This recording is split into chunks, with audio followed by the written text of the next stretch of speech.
इस वीडियो में हम लोग मॉडर्न इंडिया का एक काफ़ी इंपॉर्टेंट सेगमेंट कवर करने वाले हैं, जिसके अंतर्गत हम लोग बंगाल का विभाजन, स्वदेशी आंदोलन और मुस्लिम लीग के गठन से संबंधित जितने भी इंपॉर्टेंट फैक्ट हैं, उन सारे फैक्ट को हम लोग इस वीडियो में कवर करने वाले हैं। तो इसको स्टार्ट करने से पहले हम लोग थोड़ा एक बेसिक समझ लेते हैं बंगाल विभाजन के बारे में, कि आखिर बंगाल का विभाजन है जो वो किया क्यों गया था।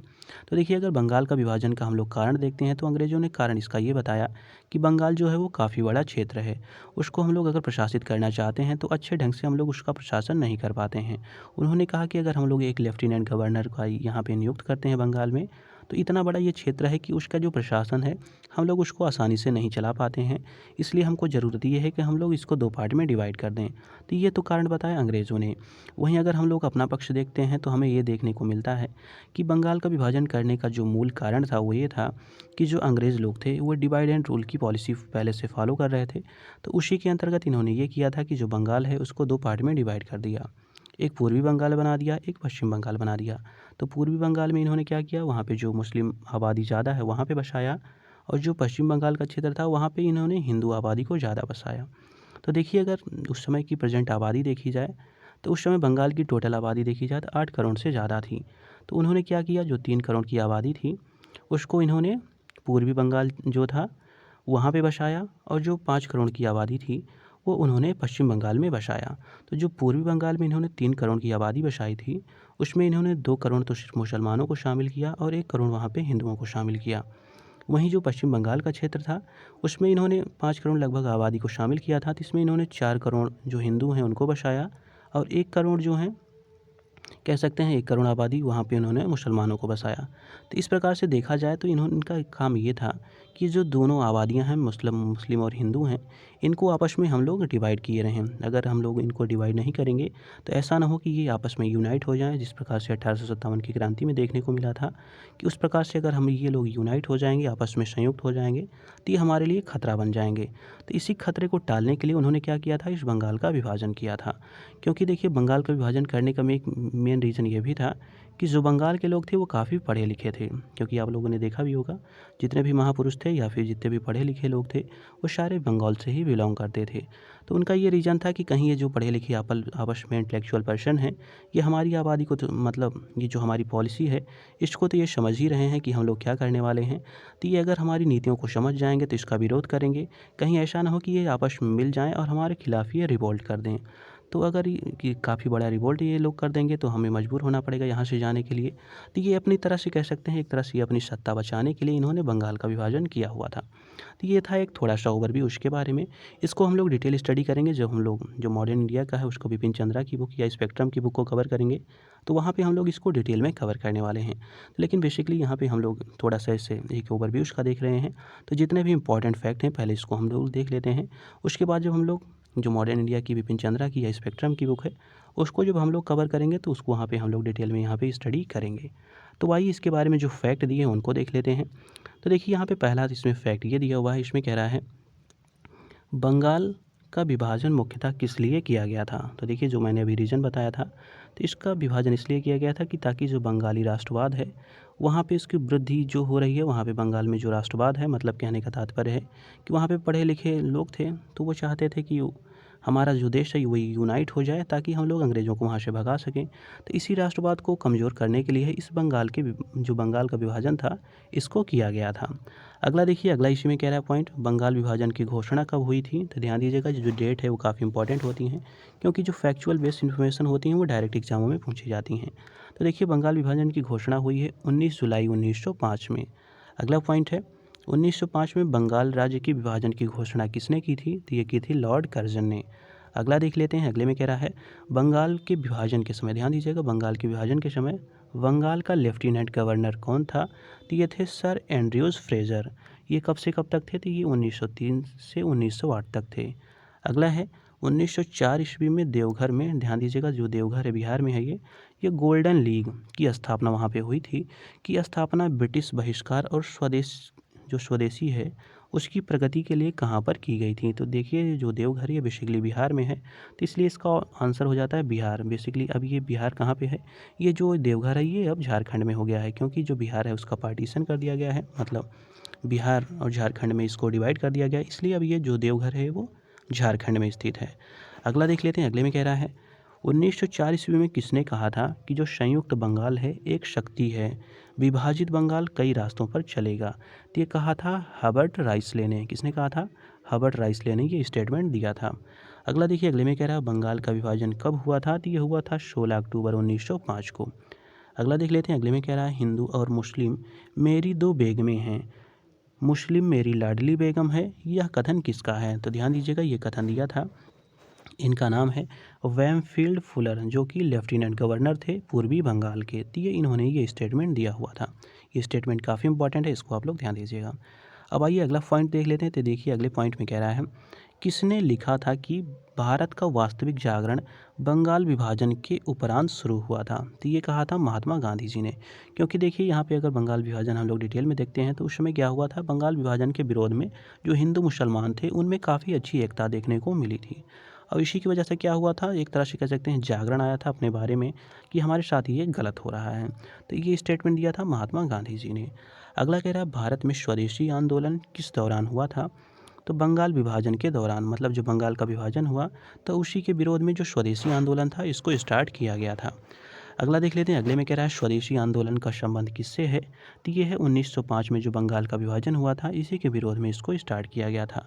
इसी को बंग भंग विरोधी भी आंदोलन कहते हैं। तो ध्यान दीजिएगा, बंग भंग विरोधी आंदोलन का प्रारंभ किस तिथि से हुआ था? तो ये हुआ था 7 अगस्त 1905 से। अगला देख लेते हैं, अगले में कह रहा है बंगाल में, ध्यान दीजिएगा, बंगाल में ब्रिटेन की वस्तुओं के बहिष्कार का सुझाव सर्वप्रथम किसने दिया था? तो ये दिया था कृष्ण कुमार मित्र ने। काफ़ी इंपॉर्टेंट क्वेश्चन, इसको ध्यान दीजिएगा। तो ये सुझाव जो है वो कृष्ण कुमार मित्र ने दिया है।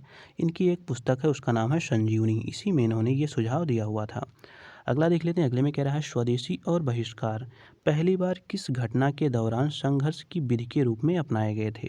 तो ये अपनाए गए थे जो बंगाल का विभाजन हुआ था इसी के विरुद्ध के रूप में ये सारे जो साधन है स्वदेशी और बहिष्कार ये अपनाए गए थे।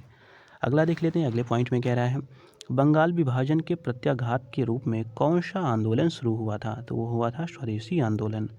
अगला कह रहा है स्वदेशी आंदोलन के प्रारंभ का तात्कालिक कारण क्या था? तो लॉर्ड कर्जन के द्वारा जो बंगाल का विभाजन किया गया था इसी के मैंने बताया था कि उसी के कारण के रूप में इसको स्टार्ट किया गया था।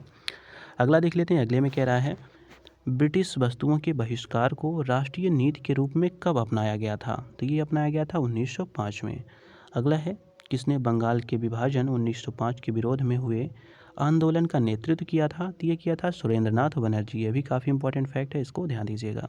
किसने किया था? तो सुरेंद्रनाथ बनर्जी जी ने। अगला है, अगले में कह रहा है बंगाल विभाजन के दिन को राखी दिवस के रूप में मनाने का आह्वान किसने किया था? तो ये किया था रविन्द्रनाथ टैगोर जी ने। इन्होंने ये कहा था कि हम लोग राखी दिवस मनाएंगे, मतलब जो हिंदू मुसलमान हैं वो आपस में एक दूसरे के कलाइयों में राखियाँ बांधेंगे और हम लोग अपनी जो एकता है उसको प्रदर्शित करने के लिए इन्होंने ये कहा था कि राखी दिवस मनाया जाए, ताकि ऐसा लगे कि हम भारतीय हैं उनमें हिंदू मुसलमानों में भेद नहीं है। तो इसी के लिए इसको स्टार्ट किया गया था। अगला पॉइंट देख लेते हैं। तो अगले में दिया हुआ है भारत के स्वदेशी आंदोलन के दौरान, ध्यान दीजिएगा, कह रहा है भारत के स्वदेशी आंदोलन के दौरान लिखा गया गीत जो है अमार सोनार बांग्ला ने बांग्लादेश को उसके स्वतंत्रता संग्राम 1971 में प्रोत्साहित किया और उसे बांग्लादेश ने राष्ट्रीय गान के रूप में अपनाया। ये कह रहा है ये गीत किसने लिखा था? तो ये है रविन्द्रनाथ टैगोर जी का। अगला देख लेते हैं, अगले में कह रहा है किस कांग्रेस अधिवेशन ने, ध्यान दीजिएगा, किस कांग्रेस अधिवेशन ने 1905 ईस्वी में बंगाल में स्वदेशी तथा बहिष्कार आंदोलन चलाने का समर्थन किया था? तो ये किया था जो 1905 में हुआ था, उसके अध्यक्ष थे गोपाल कृष्ण गोखले जी। अगला देखिए, अगले में कह रहा है किस आंदोलन के लिए प्रथम बार वंदे मातरम को नारे के रूप में अपनाया गया था? तो ये अपनाया गया था 1905 में बंगाल के विभाजन के दौरान। ध्यान दीजिएगा, जो वंदे मातरम नारा है उसको 1905 के बंगाल के विभाजन के दौरान अपनाया गया था। अगला देख लेते हैं, अगला पॉइंट है भारतीय स्वतंत्रता संग्राम के संदर्भ में 16 अक्टूबर 1905 किसके लिए प्रसिद्ध है? तो ये हुआ था उस समय बंगाल का विभाजन, इसी के लिए ये प्रसिद्ध है। अगला है बंगाल विभाजन के विरुद्ध राष्ट्रवादियों ने कौन कौन से कार्यक्रम प्रारंभ किए थे? तो इन्होंने किया था बाइकआउट करना है, मतलब हमें किसी से सहयोग नहीं करना है, स्वदेशी अपनाना है और राष्ट्रीय शिक्षा को बढ़ावा देना है। तो ध्यान दीजिएगा, जो तीनों स्टेटमेंट हैं ये सब जो यूपीएससी का एग्ज़ाम होता है, आईएएस का प्रीलिम्स, उसमें ये स्टेटमेंट वाइज ये तीनों स्टेटमेंट बनाए गए थे। तो ध्यान दीजिएगा, ये सब काफ़ी इंपॉर्टेंट फैक्ट हैं। ये किसी भी एग्ज़ामों में, जो भी एग्ज़ाम हो उन सारे एग्ज़ामों में ये सब पूछे जा सकते हैं। तो ये बात आप लोग ध्यान दीजिएगा। अब आइए अगला पॉइंट देख लेते हैं। तो देखिए अगले में कह रहा है किसने स्वदेशी आंदोलन का नेतृत्व दिल्ली में किया था, यह भी काफ़ी इंपॉर्टेंट है। ये किया था सैयद हैदर रजा ने। अगला देखिए, अगले में कह रहा है मद्रास में स्वदेशी आंदोलन का नेतृत्व किसने किया था, ये किया था चिदम्बरम पिल्लै ने। किसने किया था, चिदम्बरम पिल्लै ने किया था। कहाँ पे किया था, मद्रास में। अगला देख लेते हैं, अगले में कह रहा है ब्रिटिश पत्रकार, ध्यान दीजिएगा, ब्रिटिश पत्रकार थे, इनका नाम था SW नेविंसन। किस आंदोलन से जुड़े थे, तो ये जुड़े थे स्वदेशी आंदोलन से। ये भी काफ़ी इंपॉर्टेंट फैक्ट है। नाम है इनका SW नेविंसन। अगला है कौन सा वर्ग 1905 के स्वदेशी आंदोलन से मुख्यतः अप्रभावित रहा था। तो देखिए, जो कृषक वर्ग थे और जो मुसलमान थे, इस जो स्वदेशी आंदोलन हुआ था उससे ये अप्रभावित रहे थे। अगला देख लेते हैं, अगले में कह रहा है कौन स्वदेशी आंदोलन का आलोचक था एवं पूर्व तथा पाश्चात्य के मध्य एक बेहतर संबंध का समर्थक था। तो ये थे रविन्द्रनाथ टैगोर और अरविंद घोष। नहीं, मतलब सिर्फ इसमें एक ही है, अरविंद, ये जो क्या है रविन्द्रनाथ टैगोर, ये क्या इनके बारे में कह रहा था, ये जो पाश्चात्य के मध्य का, इनका कहने का मतलब ये था कि जो अंग्रेज़ हैं उनकी हमें जो अच्छी अच्छी चीज़ें हैं उनको अपना लेना चाहिए, मतलब अपनाना चाहिए। उनकी जो चीज़ें हैं उनका हमें विरोध नहीं करना चाहिए, ये कहा था रविन्द्रनाथ टैगोर जी ने। क्योंकि इनका मानना था कि जो अंग्रेज़ हैं वो काफ़ी अच्छी अच्छी चीज़ें भी लाए हैं, यद्यपि वो हमारा शोषण कर रहे हैं, लेकिन वो हमें आधुनिकता की तरफ ले जा रहे हैं। तो इसलिए जो रविन्द्रनाथ टैगोर थे वो मानते थे कि जो स्वदेशी आंदोलन हो रहा है या जो कपड़ों की बर्बादी हो रही, जलाया जा रहा है जगह जगह, उनको ये सब नहीं करना चाहिए। तो ये थे रविन्द्रनाथ टैगोर। अगला है कौन एक स्वदेशी के समर्थक थे, तो ये थे अरविंद घोष। मतलब जो स्वदेशी आंदोलन था उसके ये समर्थक थे। कौन थे ये, अरविंद घोष सिंह।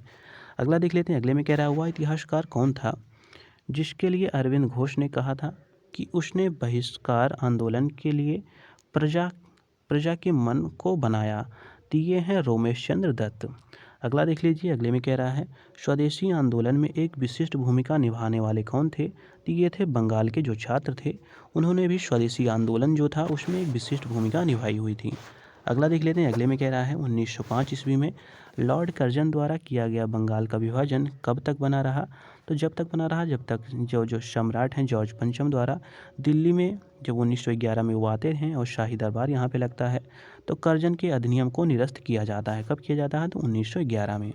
अगला देख लेते हैं, अगले में कह रहा है भारतीयों के विरोध के कारण, ध्यान दीजिएगा, भारतीयों के विरोध के कारण बंगाल को फिर से कब एकीकृत किया गया। ये किया गया था वर्ष 1911 में। अगला है बंगाल 1905 ईस्वी में विभाजित हुआ, जिसके विरोध के फलस्वरूप यह दोबारा विभाजित हुआ। तो देखिए वर्ष 1911 में ये फिर से विभाजित हुआ। बिहार तथा उड़ीसा अलग राज्य बना दिए गए तथा असम जो है वो नया प्रांत बनाया गया। अगला देख लेते हैं, अगले में कह रहा है बंगाल विभाजन को रद्द करने की घोषणा कब की गई थी। तो ध्यान दीजिएगा, इसको रद्द करने की घोषणा हुई थी 12 दिसंबर 1911 को। अगला पॉइंट देख लेते हैं, तो अगले में दिया हुआ है, अगला है बंगाल विभाजन को निरस्त करने के लिए कौन याद किया जाता है। तो याद किए जाते हैं लॉर्ड हार्डिंग। इन्होंने क्या किया था, इन्होंने जो बंगाल का विभाजन है उसको निरस्त किया था। अगला है स्वदेशी आंदोलन के संबंध में सही कथन दिए हुए हैं। ये काफ़ी इंपॉर्टेंट जो फैक्ट हैं वो दिए हुए हैं, क्योंकि ये देखिए यूपीएससी में, ये सारे एग्जाम में ये क्वेश्चन पूछे गए यूपीएससी में बेसिकली। तो इन पॉइंट को देख लेते हैं क्योंकि ये काफ़ी इंपॉर्टेंट है। तो देखिए स्वदेशी आंदोलन के संदर्भ में कहा जा रहा है इसने देसी शिल्पकारों के कौशल तथा उद्योगों को पुनर्जीवित करने में योगदान दिया। ये भी काफ़ी इंपॉर्टेंट फैक्ट है, इसको ध्यान दीजिएगा। दूसरा है स्वदेशी आंदोलन के एक अवयव के रूप में राष्ट्रीय शिक्षा परिषद की स्थापना हुई। तो राष्ट्रीय शिक्षा परिषद की स्थापना भी स्वदेशी आंदोलन के अवयव के रूप में हुई है। अगला है पॉइंट है, कह रहा है कुछ विशिष्ट मुसलमान आंदोलन में भी शामिल हुए। अगला है इसी में स्त्रियों ने आंदोलन में सक्रिय भूमिका की। तो ध्यान दीजिएगा, जो स्वदेशी आंदोलन है उसमें भी स्त्रियों ने भी अच्छी भूमिका अपनी निभाई हुई थी। इसके अतिरिक्त आंदोलन ने बंगाल के किसानों को ना तो अधिक प्रभावित किया और ना ही इसमें वो शामिल हुए। तो ये बात भी ध्यान दीजिएगा। अब अगला देखिए, अगले में कह रहा है स्वदेशी की भावना से ओतप्रोत भारत के चरमपंथी राष्ट्रवादी आंदोलन काल के संदर्भ में सही कथन दिए हुए हैं। इन सही कथनों को देख लेते हैं। तो देखिए जो पहला इसमें स्टेटमेंट है, ये कह रहा है जो बारिशाल है वहाँ के जो मुस्लिम किसान हैं उनके आंदोलन का नेतृत्व अश्विनी कुमार दत्त ने किया था। तो ये भी ध्यान दीजिएगा, जो 22 साल के मुसलमान किसान थे उनका नेतृत्व किया था अश्विनी कुमार दत्त ने। अगला कह रहा है 1898 में राष्ट्रीय शिक्षा की योजना जो है सतीश चंद्र मुखर्जी द्वारा तैयार की गई थी। किसने तैयार की थी, सतीश चंद्र मुखर्जी ने। अगला है बंगाल नेशनल कॉलेज की स्थापना वर्ष 1906 में हुई थी, जिसके प्रधानाचार्य अरविंद घोष थे। ये काफ़ी इंपॉर्टेंट पॉइंट है, इसको ध्यान दीजिएगा। जो बंगाल नेशनल कॉलेज की स्थापना 1906 में हुई थी, उसके प्रधानाचार्य अरविंद घोष ही थे। अगला है, टैगोर ने आत्मशक्ति की उपासना का उपदेश दिया, जिसका मुख्य उद्देश्य गाँवों का सामाजिक और आर्थिक पुनरुद्धार करना था। तो ये किया था टैगोर जी ने। अगला देख लेते हैं, अगला पॉइंट है असैनिक प्रशासन। ध्यान दीजिएगा, असैनिक प्रशासन 1905 के संदर्भ में सही कथन दिए हुए हैं, उनको देख लेते हैं। तो देखिए, लॉर्ड कर्जन ने प्रांतीय सीमाओं को पुनर्गठित करने का निर्णय लिया, तो ये स्टेटमेंट सही है। दूसरा है, पूर्वी बंगाल और असम नामक एक नया प्रांत भी बनाया गया, तो ये भी स्टेटमेंट सही है। अगला स्टेटमेंट देख लेते हैं, अगले में कह रहा है, अगला क्वेश्चन ही है, लॉर्ड कर्जन के समय उग्रवाद के पनपने का मुख्य कारण क्या था? तो बंगाल का विभाजन था। बंगाल के विभाजन के परिणाम स्वरूप ही जो उग्रवाद हुआ था, जो उग्रवाद की उत्पत्ति हुई थी, इसी के कारण ये हुई थी। अगला क्वेश्चन है, बंगाल विभाजन के षड्यंत्र का उद्देश्य क्या था? तो इसका उद्देश्य ये था कि राष्ट्रीय स्वतंत्रता आंदोलन को कमज़ोर किया जाए, ताकि जो हिंदू मुस्लिम हैं उनकी एकता को खंडित किया जाए, और जो नए राज्य में हिंदुओं को अल्पमत में लाया जाए, मतलब जो हिंदू हैं उनको अल्पमत में ला दिया जाए, और जो हिंदू मुस्लिम एकता है उसको खंडित किया जाए, और जो ये राष्ट्रीय आंदोलन चल रहा है इसको भी कमज़ोर किया जाए। तो इन्हीं उद्देश्यों के साथ ही इस बंगाल के विभाजन को किया गया था। अगला है, अगले में कह रहा है कार्लाइल सर्कुलर संबंधित है, तो ये संबंधित है बंगाल विभाजन विरोधी आंदोलन से। ध्यान दीजिएगा, काफ़ी इंपॉर्टेंट है। पूछा जाता है कि बंगाल जो विभाजन विरोधी आंदोलन था वो कौन सा था? तो वो था कार्लाइल सर्कुलर। अगला देख लेते हैं, अगला है सर्कुलर एक आज़ादी नामक पत्र किससे संबंधित है? तो ये है रामनाथपुरी से, जो 1907 में कनाडा से ये छपता था। कौन सा है ये?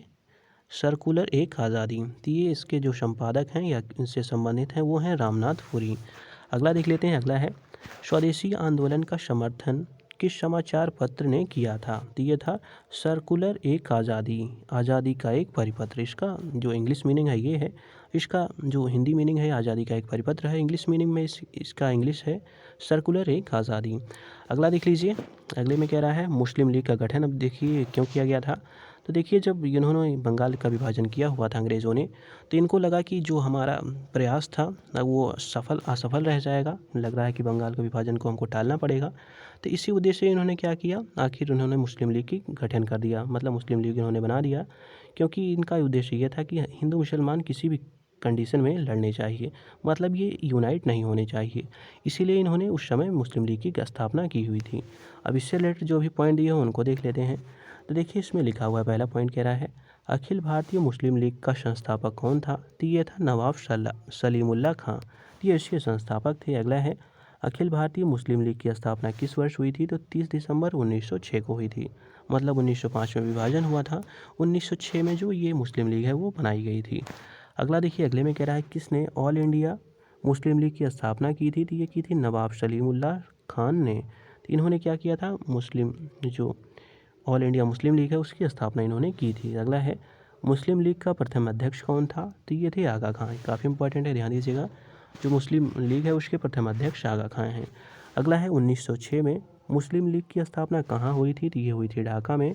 इसके अतिरिक्त देखिए 1906 में मिंटो से शिमला में मिले मुसलमानों के शिष्टमंडल ने क्या प्रार्थना की थी?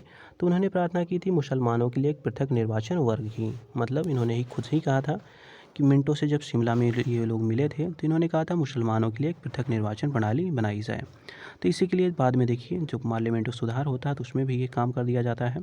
देखिए, अगला पॉइंट है, अगले में कह रहा है 1907 में मुस्लिम लीग का वार्षिक अधिवेशन कहाँ हुआ था? तो ये हुआ था कराची में। अगला है मुस्लिम लीग का वार्षिक अधिवेशन वर्ष 1908 में कहाँ पे हुआ था? तो ये हुआ था अमृतसर में। अगला है मुस्लिम लीग का मुख्यालय कहाँ बनाया गया? तो ये बनाया गया था लखनऊ में। काफ़ी इंपॉर्टेंट है, ध्यान दीजिएगा, जो मुस्लिम लीग है उसका मुख्यालय बना है लखनऊ में। अगला देखिए, मुस्लिम लीग के प्रमुख उद्देश्य क्या थे? ये काफ़ी इंपॉर्टेंट है। तो देखिए, मुस्लिम लीग के उद्देश्य हैं, पहला है ब्रिटिश सरकार के प्रति मुसलमानों में निष्ठा बढ़ाना, तो ये उद्देश्य था। अगला है लीग के अन्य उद्देश्यों को बिना दुष्प्रभावित किए अन्य संप्रदायों के प्रति कटुता की भावना को, जो कटुता की भावना है बढ़ रही है, उसको रोका जाए। इसके अतिरिक्त मुसलमानों के राजनैतिक अधिकारों की रक्षा और उनका विस्तार करना। तो ये सब उद्देश्य उसके मुस्लिम लीग के बताए गए थे, लेकिन ये सब उद्देश्य कुछ थे नहीं। तो अंग्रेज़ों का तो मेन काम था डिवाइड एंड रूल, इसीलिए इन्होंने ये बनाया हुआ था। अगला देखिए, अगले में कह रहा है किसकी प्रेरणा से ढाका नवाब सलीमुल्लाह ने बंगाल विभाजन समर्थन आंदोलन का नेतृत्व किया? तो ये लॉर्ड कर्जन ने। अगला देखिए, अगले में है भारतीय स्वाधीनता संघर्ष के संदर्भ में सही तथ्य हैं, वो देख लेते हैं। देखिए, पहला इसमें कह रहा है हकीम अजमल खान राष्ट्रवादी तथा चरमपंथी अहरार आंदोलन का शुरू करने वाले नेताओं में से थे।